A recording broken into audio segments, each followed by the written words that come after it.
जय हिंद जय भारत। आप देख रहे हैं जय भारत मीडिया, जहां हम बनते हैं जनता की आवाज़।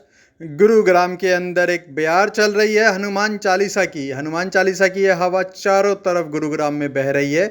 हर मंगलवार को सामूहिक रूप से यहाँ पर हनुमान चालीसा का पाठ किया जाता है। बोधराज सीकरी जी की अगुवाई में, बोधराज सीकरी जी के द्वारा जो ये शुरुआत की गई है मुहिम, अब धीरे धीरे रंग ला रही है। एक दो तीन नहीं, न जाने कितने मंदिरों में, कितने जगह पर जाकर के उन्होंने श्री हनुमान चालीसा के सामूहिक रूप से पाठ कर लिए और 2 लाख का आंकड़ा जो है वो क्रॉस कर चुके हैं। 2 लाख से भी अधिक सामूहिक रूप से हनुमान चालीसा का पाठ यहाँ पर हो चुका है। आप देख सकते हैं शक्तिपीठ मंदिर सेक्टर 40 के अंदर सामूहिक रूप से हनुमान चालीसा का पाठ किया गया था, जिसमें बोधराज सीकरी जी के साथ में धर्मेंद्र बजाज भी आए हुए थे। उनके साथ में श्री नरेंद्र यादव जी, दिनेश नागपाल जी और कई अन्य गणमान्य व्यक्तियों ने इस सामूहिक रूप से हनुमान चालीसा के पाठ में अपना अपना योगदान दिया। बोधराज सीकरी जी के द्वारा युवाओं से अपील की गई थी कि उन्हें हनुमान जी से मैनेजमेंट के गुण भी सीखने चाहिए और बाकी सारे गुण उनको हनुमान जी से सीखने चाहिए। जीवन में कोई भी परेशानी हो, हनुमान जी से बेहतर उस समस्या का समाधान कोई नहीं कर सकता, ये कहना था नरेंद्र यादव जी का। साथ ही दिनेश नागपाल जी ने कहा कि हमें अपने बच्चों में सार्थक सोच और धार्मिक विचार डालने होंगे, जिससे कि वह अपने जीवन में आगे बढ़ सके। महिलाओं ने इस समय नृत्य भी किया और भजन भी गाए। देखिए खबर हमारे साथ में, इस खबर को शेयर जरूर करें। धन्यवाद। जय हिंद जय भारत। बोधराज सीकरी लगभग 3.5 महीने पहले एकमात्र गिलहरी प्रयास था कि हनुमान चालीसा पाठ के माध्यम से जो हमारा आज का समाज का युवा है उसे संस्कारवान बनाने के लिए एक छोटा सा प्रयास किया। लेकिन ईश्वर कृपा से, हनुमान जी की कृपा से ये मुहिम जो है लगता है काफ़ी लंबी चलेगी। आज का जो पाठ है इसको मिलाकर के हम 2 लाख पाठ की संख्या को क्रॉस कर चुके हैं और ये 31वां स्थान है जहाँ पर ये आयोजन हुआ है। और आने वाले दिनों में जून जुलाई पूरी बुकिंग है और मुझे लगता है कि कुछ स्कूलों से भी प्रार्थना आई हुई है, क्योंकि अगर युवा हमारा जो स्कूल में पढ़ता है बच्चा वो संस्कारवान हो गया, जो हमारे देश की 65% आबादी है, तो हमारा लक्ष्य पूरा हो जाएगा। क्योंकि आज का युवा और हमारे बड़े भी हमारी सभ्यता, हमारे ग्रंथों को, हमारे वेदों को, हमारे रीति रिवाजों को, हमारी परंपराओं को भूलते जा रहे थे। लेकिन आज आपने देखा कितना अनुशासन से लोगों ने ना केवल पाठ किया, उसके बाद जो भी ईश्वर ने मुझे थोड़ा सा ज्ञान दिया, मैंने उसके माध्यम से कि हनुमान जी का चरित्र किस प्रकार है उस पर 10 मिनट की जो चर्चा हुई कि जीवन के अंदर कितना साधारण उनका व्यक्तित्व था, इतने बड़े योद्धा, अतुलित बलधामम, और उनके बारे में जितनी भी चर्चा की जाए ज्ञान के गुण के सागर से, तीनों लोकों में जिनका नाम उजागर है। लेकिन उन्होंने अपना परिचय जाकर के माँ को क्या दिया, उन्होंने ये बोला कि मैं राम का दूत हूँ, और कसम किसकी खाई? करुणा निधान की। तो इस प्रकार का उनका साधारण जीवन, इस प्रकार की प्रेरणा। ऐसे ही उन्होंने जब रावण को जाकर के अपना परिचय दिया, अपना युद्ध, अपना बल नहीं बताया, अपने भगवान राम का बल बताया कि वो राम का मैं दूत हूँ जिन्होंने सुबाहु को मारा है, जिन्होंने ताड़का को मारा है, वो राम जिनके यहाँ तुम्हारी बहन उनको स्वीकार करने के लिए गई थी, वो राम हर दुश्मन को जिन्होंने मारा है। तो उन्होंने अपने ईश्वर की, अपने आराध्य की, अपने इष्ट देव की चर्चा करी। तो जीवन के अंदर यही हमें संदेश मिलता है कि इन ग्रंथों के अंदर जो रहस्य छुपे हुए हैं कि हम जितना मर्जी योग्य हो जाए, जितना मर्जी बड़े हो जाए, लेकिन हमें अपना जो जीवन में चरित्र है वो बड़ा साधारण है। ऐसी कोई चौपाई आप बताएंगे आजकल युवाओं में जो स्ट्रेस हो रहा है उससे उभरने के लिए, उनको जो कामयाब? ऐसा है कि राम नाम जो शब्द है ना, रा और माँ, ये 2 जो शब्दों का एक समूह है।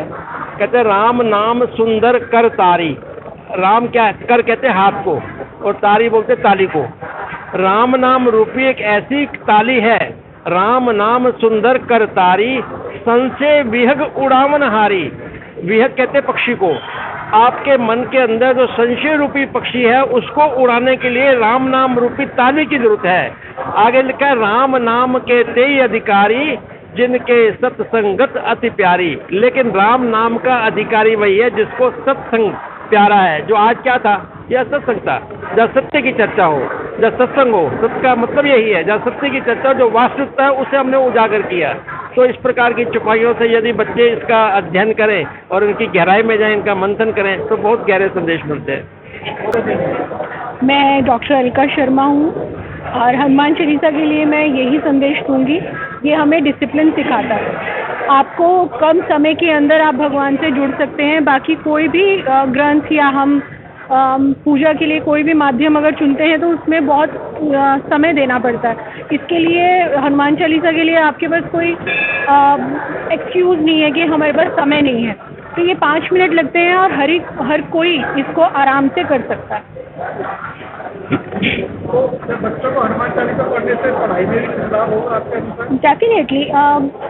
अगर चलो हम इसको एक नए तरीके से भी सोच सकते हैं कि जब हम एकाग्रचित्त होने के लिए किसी भी चीज़ का यूज़ करते हैं अगर हम, तो उससे हमारा जो लर्निंग पावर है वो डेफिनेटली सुधार होगा, हमारा कंसंट्रेशन अच्छा होगा। तो डेफिनेटली कोई भी चीज़ जो है जिसका हम नित्य अभ्यास करते हैं उससे हमारी जो बौद्धिक स्तर है वो डेफिनेटली ऊंचा होता है और हमारा कंसंट्रेशन भी बहुत अच्छा होता है। अखाड़ों की जो परंपरा धीरे धीरे खत्म होती सी चली जा रही है, जिम्मों का चलन बढ़ता चला जा रहा है, तो इस पर आपको क्या कहना है? देखिए, कोई भी चीज़ के लिए ना पहले हमारे को किसी भी चीज़ का खंडन करने से पहले हमें ना एक तैयारी करनी पड़ेगी ताकि हम उस तरफ बच्चों को मोड़ सकें। आज हमने कोई तैयारी नहीं की है, हम खंडन करते हैं। किसी भी चीज़ का खंडन सॉल्यूशन नहीं होता। सबसे पहले आपको उनको देना पड़ेगा ना कुछ सब्स्टिट्यूट। बिना सब्स्टिट्यूट के आप कैसे कह सकते हैं कि जिम बंद कर दो, वैलेंटाइंस बंद कर दो। हमारे को समाज को एक अलग मुकाम पे अगर लेके जाना है, अगर हमें अपने रूट्स के साथ अपने समाज को जोड़ना है, तो उसके लिए हमें विकल्प उपलब्ध करना होगा, उसके बिना नहीं हो पाएगा। और सबसे इम्पॉर्टेंट विकल्प होता है हमारा घर। हम अपने घर के अंदर ही जब डिसिप्लिन में नहीं हैं, हम लोग सिर्फ बातें कर रहे हैं, बातें करने से नहीं होगा, हमारे को उसके ऊपर काम करना पड़ेगा। मैं ज्योत्सना धर्मेंद्र बजाज हूँ और आज आपने देखा कि इस शक्तिपीठ मंदिर के प्रांगण में बहुत ही सुंदर श्री हनुमान चालीसा का पाठ हुआ है। ये हमारे पंजाबी बिरादरी महासंगठन के प्रधान श्री बोधराज सीकरी जी के नेतृत्व में हुआ और ये आप देखोगे कि 2 लाख से ज़्यादा पाठ हो चुके हैं। और हम सबको पता है कि हनुमान चालीसा का जो पाठ है वो बहुत ही पॉजिटिव शक्तिशाली है और जब हम इकट्ठा बैठ के उसको करते हैं तो उससे बहुत ही ज़्यादा पॉजिटिव एनर्जी क्रिएट होती है। आजकल हम बात करते हैं कि जल प्रदूषण है, वायु प्रदूषण है, पर आजकल जो विचारों का प्रदूषण फैला हुआ है, तो हनुमान चालीसा से उन विचारों का भी प्रदूषण जो है वो दूर होता है। और मुझे पूरा विश्वास है, पूरी उम्मीद है कि जो हमारे प्रधान जी के द्वारा जो मुहिम चलाई गई है वो ज़रूर रंग लाएगी और रंग ला रही है। और जो हमारी युवा पीढ़ी है जिसको जोड़ने के लिए ये मुहिम चलाई गई थी, युवा पीढ़ी जुड़ रही है और आगे भी इस तरह के जो प्रोग्राम हैं वो कंटिन्यू होते रहेंगे। Thank you. मेरा नाम नरेंद्र यादव है।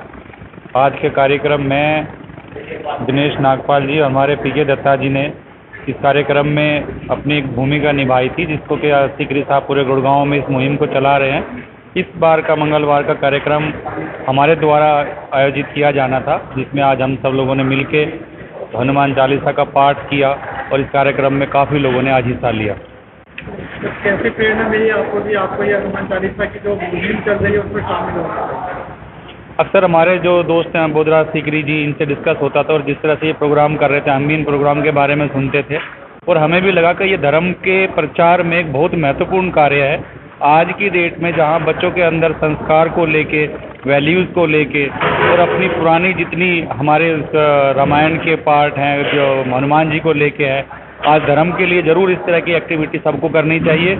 और समय समय पे मैं तो यही कहूँगा, जिस तरह से सीकरी जी ने प्रोग्राम चलाया हुआ है, हम सब का फर्ज बनता है कि इसको समय समय पे पूरे प्रदेश में चलाया जाना चाहिए। सर, हनुमान चालीसा का बचपन से ही पढ़ते चले आए होंगे, बट आज आपको एक नया क्या समझ में आया हनुमान जी के बारे में?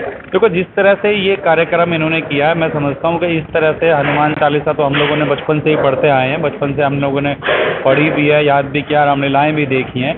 पर जिस तरह से बीच में गैप आ गया था कि बच्चों का ध्यान इन चीज़ों की तरफ नहीं है, अब जब बच्चे भी इन चीज़ों को देखते हैं, इस तरह के जब कार्यक्रम होते हैं, तो कहीं ना कहीं प्रेरणा आने वाली जनरेशन को, हमारे यूथ को और बच्चों को मिलती है। जब हम बैठ के 1-1.5 घंटे का ये पाठ होता है, हनुमान चालीसा का होता है, जिसमें सारी शिक्षाएं हैं एक तरह से और वो एक करैक्टर को लेके दी जाती हैं, तो बजाय पढ़ने से इसका इम्पैक्ट बहुत ज़्यादा प्रैक्टिकल लाइफ के अंदर आता है, और जो कि शायद हम लोगों ने अपने बचपन में रामलीलाओं से सीखा। आज रामलीलाओं का रोल उतना नहीं रहा, मीडिया की वजह से कह लो या टीवी फिल्मों की वजह से, पर इस तरह के कार्यक्रम होने से दोबारा मैं समझता हूँ ये मुहिम बढ़ेगी और ये बहुत अच्छा समाज के लिए एक संदेश होगी। सर, आप गुरुग्राम होम डेवलपर एसोसिएशन के अध्यक्ष भी हैं। क्या एसोसिएशन के द्वारा आने वाले भविष्य में इस तरह की कोई मुहिम चलाई जाएगी कि जिससे हनुमान चालीसा या फिर और कुछ धार्मिक कार्यक्रम के द्वारा बच्चों में संस्कार पैदा किए? मैंने तो आपको बताया कि एसोसिएशन नहीं, हर घर से ये मुहिम चलनी चाहिए, और इसको लेके गली मोहल्लों में हर सेक्टर के अंदर ये मुहिम चलनी चाहिए। जहाँ तक एसोसिएशन की बात है, एसोसिएशन अपने लेवल पे सामाजिक कार्य को लेकर हमेशा कोई ना कोई काम गुड़गांव में हर तरह से करती रहती है। ये जो कार्यक्रम जो सिकरी साहब ने किया है, मैं तो यही कहूँगा ये हर घर से हर घर में जाना चाहिए। सर, कुछ सोसाइटीज जैसे कि डीएलएफ है, उसमें मंदिर का निर्माण नहीं होता है, तो इस विषय पे क्या कहना चाहिए? नहीं, डीएलएफ में मंदिर है, और किसी भी कॉलोनी के अंदर जब सरकार वो कॉलोनी को पास करती है, जब उसके अंदर ये प्रोविज़न होता है, मंदिर का प्रोविज़न जरूर होता है, उसको रिलीजियस साइट बोला जाता है, और मैं समझता हूँ कि हर सेक्टर के अंदर वो है। अगर कहीं पे नहीं है तो सरकार को उसको अलॉट करना चाहिए। जी, लेनी चाहिए उसका संदेश सर। मेरा नाम दिनेश नागपाल है।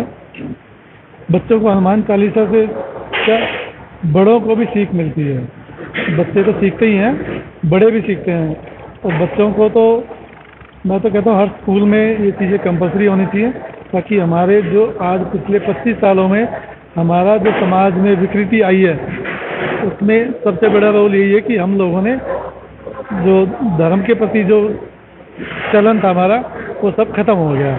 अब हम दोबारा से उस ओर जा रहे हैं, तो हमारी आने वाली पीढ़ी और हम लोग भी उसमें अच्छी भूमिका निभाएंगे। सर, अंग्रेजी भाषा की तरफ जो चलन बढ़ा है लोगों का, क्या उसको इसकी एक वजह मान सकते हैं? नहीं, ऐसा उसकी कोई वजह नहीं हो सकती है। अंग्रेजी के साथ साथ हम इस शिक्षा का साथ साथ प्रसार कर सकते हैं। ठीक है, बीच में कुछ का चलन नहीं रहा, लेकिन अब जो हमारी सरकार है वो इस ओर पूरा ध्यान दे रही है। इंग्लिश एक भाषा है, वो हमें जरूर सीखनी चाहिए। सर, बच्चों की जैसे कि संस्कारों में कमी होती जा रही है, तो क्या उसमें कहीं ना कहीं बड़ों की तरफ से कमी की जा रही है कि भाई वो उनको नहीं दे पा रहे हैं? जैसे कि आजकल मूवी बनती है कि केरला स्टोरी, उसमें भी डायलॉग है कि वो अपने पिता से कहती है कि आपने हमें क्यों नहीं हमारे धर्म के बारे में बताया। तो क्या बात है कि हिंदू धर्म के बारे में हिंदू लोग अपने बच्चों को नहीं बता पाते? इसमें कोई शक नहीं है, बिल्कुल जो केरला स्टोरी में दिखाया है बिल्कुल सही है।